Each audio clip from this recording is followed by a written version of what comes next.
Hi friends, welcome to our YouTube channel. This is వీరు. నిన్నగాక మొన్న తెలుగుదేశంలోంచి రాలిపోయిన ఒక కేసినేని నాని. ఏమయ్యా కేసినేని నాని, ఏం మాట్లాడుతున్నా? రిటర్న్ గిఫ్ట్ ఇస్తావా జగన్మోహన్ రెడ్డికి? రెడీగా ఉన్నారు ప్రజలందరూ రిటర్న్ గిఫ్ట్, చాలా పెద్ద రిటర్న్ గిఫ్ట్ ఇవ్వడానికి. ఎవరెవరు రెడీగా ఉండారో చెప్పమంటారా? అంగన్వాడీ అక్క చెల్లెల దగ్గర నుంచి ఎస్ఎస్ఏ ఉద్యోగుల దాకా, డ్వాక్రా అక్క చెల్లెమ్మల దగ్గర నుంచి ఏదైతే బ్యాంకులో రుణం తీసుకున్న రైతు దగ్గర దాకా మొత్తం రిటర్న్ గిఫ్ట్ ఇవ్వడానికి చాలా సిద్ధంగా ఉన్నారు. నువ్వేదో చెప్తున్నావు కదా, ఏంటి 54 సీట్లు మాత్రమే తెలుగుదేశానికి వస్తాయని? నువ్వు రాలింది ఒక కేసమే, నువ్వు ఒక కేసాన్ని మాత్రమే. నీ వెనకమాల వచ్చింది కూడా ఒకే ఒక్కడు. ఏది ఆ మాజీ ఎమ్మెల్యే అనేవాడు ఒకే ఒక్కడు తప్పితే నీ వెనకమాల నీ క్యాడర్ ఉందా? ఎవడైనా సరే ఆ జెండా నీళ్ళలో ఉన్నంత వరకే తెలుగుదేశం కార్యకర్తలకి వాడు దేవుడితో సమానం. ఆ జెండా నీడ దాటాడా ఎవడైనా సరే ఎంటెకతో సమానం. నువ్వు అంతే మాకు. నువ్వు ఇంకొకసారి గనక చంద్రబాబు నాయుడు గారి గురించి అవాకులు చెవాకులు గనక పేలితే, నువ్వేవాలేదో అంటున్నావు చూడు, తెలుగుదేశం పార్టీకి 54 సీట్లు మాత్రమే వస్తాయన్నాయి.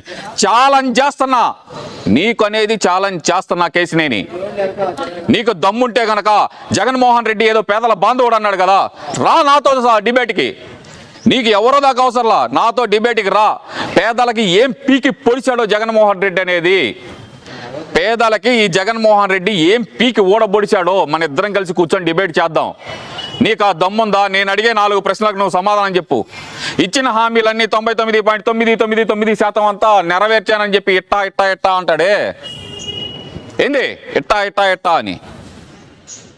నేను అడిగే 4 హామీలు అవి ఎంతవరకు నెరవేర్చాడో నువ్వు సమాధానం చెబుతావా? ఏకేసినేని నా సవాలుకి సిద్ధమా? అడుగుతున్నా. మొదటి ప్రశ్న, సిపిఎస్ రద్దు అన్నాడు, చేశాడా? చేయలేదు. మద్యపాన నిషేధం అన్నాడు, చేశాడా? చేయలేదు. 25కి 25 మంది ఎంపీలు ఇవ్వండి, మెడలు వంచి ప్రత్యేక హోదా తీసుకొస్తా అన్నాడు, తీసుకొచ్చాడా? తీసుకురాలా. ఆ మెడలు తీసుకెళ్ళి మోడీ మోకాళ్ళ దగ్గర పెట్టిన వాడు జగన్మోహన్ రెడ్డి.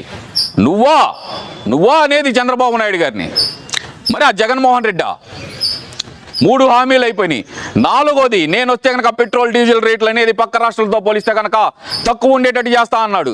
పక్క రాష్ట్రంతో పోలిస్తే కనుక 8 నుంచి 11 రూపాయలు ఎక్కువ ఉండేటట్టు చేసిన మహాగణుడు ఎవరు? జగన్మోహన్ రెడ్డి.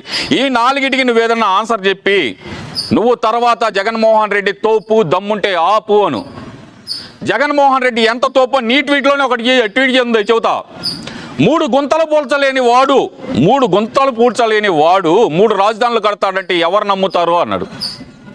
మరి ఆ మాట మాట్లాడిన నువ్వే ఆ 3 గుంతలు పూడ్చలేని వాడి దగ్గరికి వెళ్ళి ఏ మురికి గుంటలో పొరిలాడటానికి వెళ్ళావు? ఈరోజు మంచాడైపోయాడా నీకు? నీ గురించి పీవీపీ నిన్నే వేశాడు ఒక ట్వీట్. ఏమని వేశాడు? బోరుకొచ్చిన బండి ఎక్కడున్నా ఒకటే, అది షెడ్డులో ఉన్న రోడ్డు మీద ఉన్నా ఒకటే అని. నువ్వు షెడ్డుకి వెళ్ళిపోయావు. 2024 తర్వాత ఆ షెడ్డులో ఉన్న బండిని కూడా స్క్రాప్ చేసి నిన్ను స్క్రాప్ కింద మాత్రమే బయటకు పంపించేస్తాడు. దానికి ఉదాహరణే రఘురామకృష్ణరాజు. నీలాగే వాడుకున్నాడు, నిన్ను వాడుకున్నట్టే వాడుకున్నాడు. ఆయన ఇంకా తేరుకొని 6 నెలల ముందుగానే బయటకు వచ్చాడు. 6 నెలలు ఆయన దగ్గర 6 నెలలు ఉండటమే ఎక్కువ అనుకొని బయటకు వచ్చేసాడు. నువ్వేంద్రా బాబు వాడు దేవుడు రాముడు అని పొగుడుతావు. ఇంకొకసారి కనుక చంద్రబాబు నాయుడు గారి గురించి, లోకేష్ గారి గురించి ఎక్కువ తక్కువ మాట్లాడితే, నువ్వు అన్నావు చూడు 54 సీట్లని, ఆ 4 సీట్లు మాత్రమే, ఆ 5+4 9 సీట్లు మాత్రమే జగన్మోహన్ రెడ్డి గెలుచుకోబోతున్నాడు. ఆ ఒక్క ఎంపీ సీటు కూడా గెలుచుకునే అవకాశం లేదు. నువ్వు కూడా ఘోరంగా ఓడిపోబోతున్నావు. Signing off.